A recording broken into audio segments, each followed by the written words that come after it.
Grisa TV, um olhar pangrisiano. Se houve um olhar que eu considero importante na minha vida, de olhar para dentro das realidades, buscar as essências, está no fato de ter constatado que o ser humano, livre da culpa, vive melhor. Eu costumo sempre dizer para as pessoas que oriento, não se trata de culpar pessoa alguma. Trata-se de entender a situação, porque isso e aquilo aconteceu, para aperfeiçoarmos o processo daqui para frente, para construirmos uma vida melhor e sermos mais felizes. Então, livre da culpa, sou o mais feliz. Esse foi o título que eu dei a uma fita cassete que gravei no início dos anos da década de 1980. Quando eu gravei essa fita, na época, hoje é CD, eu conversei com meus botões e pensei assim, se o Papa ouvir essa fita, com certeza irá me excomungar. Mas eu também tenho certeza que daqui a 50 ou 100 anos, um colega dele, sentado no mesmo trono do mesmo papado, terá que me pedir desculpa. Modéstia que vós falas. O interessante é que já se passaram mais de 25 anos e até hoje, sequer uma vez, uma pessoa sequer me chamou a atenção, como se eu tivesse feito algo exagerado. Então eu digo, significa que eu dei uma boa tacada, ou que as pessoas foram muito condescendentes comigo, ou que realmente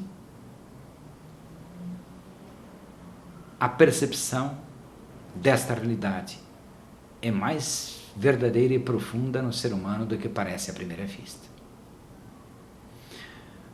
Hoje o CD chama-se Livre da Culpa, Vivo Melhor.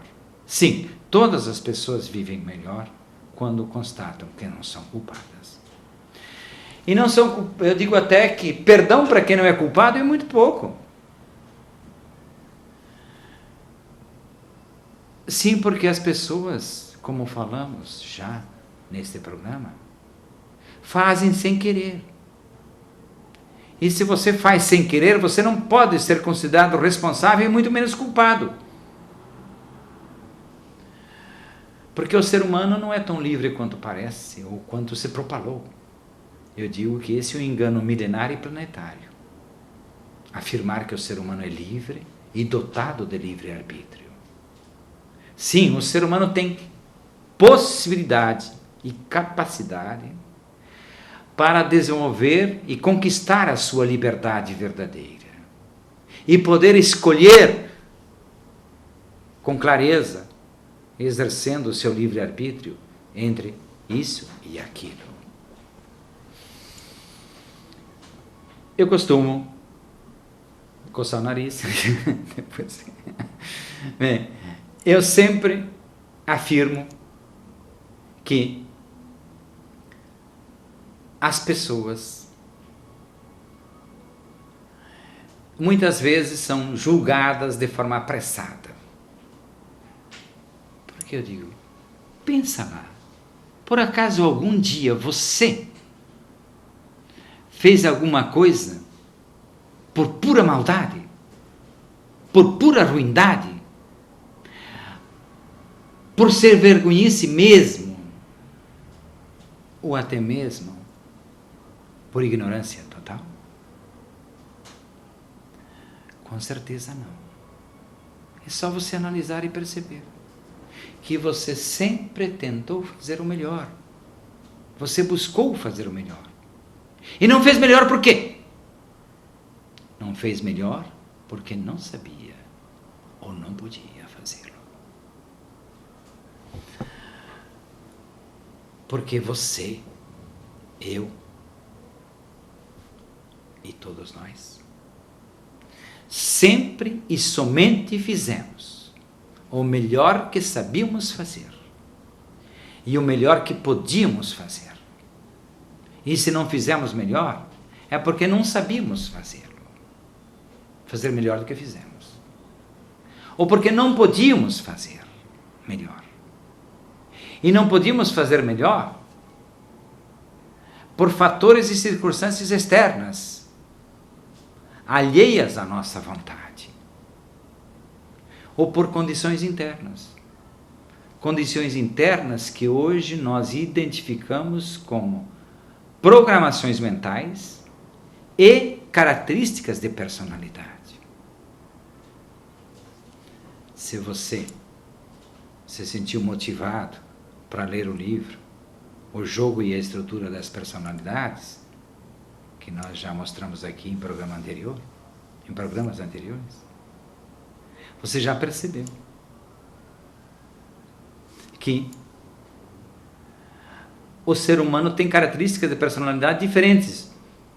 Um idealista jamais terá as condições interiores de um pragmático. E uma mulher idealista esperada menino jamais terá as condições interiores de uma mulher que foi esperada menina. São personalidades muito distintas. Mais ainda, temos os papéis que exercemos na família. Então, nós somos levados a ter determinada atitude, ter determinadas reações, ter determinados comportamentos, levados pelo automatismo mecânico do subconsciente, de acordo com como ele foi programado. E foi programado pelos acontecimentos da nossa vida, desde a vida intrauterina, como já falamos, mas programado também pelos acontecimentos da nossa vida, pelas experiências de sucesso e de fracasso. E com isso tudo fomos desenvolvendo características de personalidade. Então, preste atenção, observe, analise você mesmo, mas observe os outros também. E tenha paciência, não queira logo julgar os outros que estão errados. Veja por que será que a pessoa está tendo essa atitude, está tendo essa reação, está tendo esse comportamento. Por que ela é assim? Nós normalmente não paramos para pensar assim. Nós temos pressa para julgar e condenar. Por quê? Porque ninguém aceita ser inferior ao outro. Então se você não aprende a conquistar, a ser mais capaz, você tem a tendência de querer passar rasteira nos outros.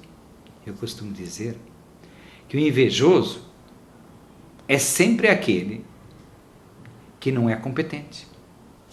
Quem não tem competência tem ciúme, inveja e companhia.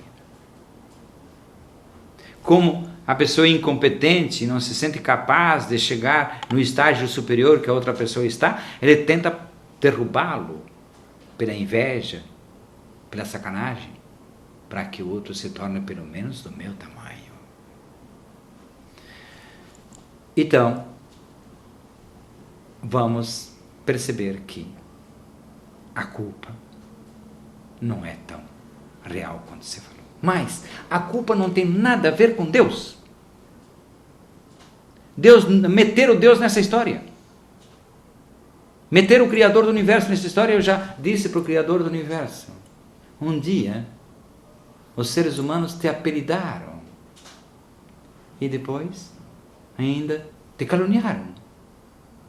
Porque a culpa surge na história da espécie humana como um instrumento para manter a organização social, porque não se conhecia um melhor.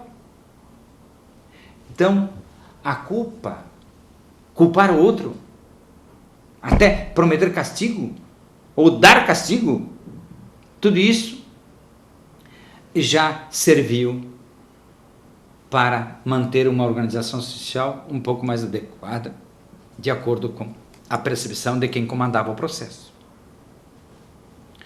Mas, eu digo, se fez isso como se faz o domar os bichos. Eu falei que o ser humano precisa ser domesticado. Não falei que a criança e adolescente tem que ser domado, como era domado o cavalo antigamente.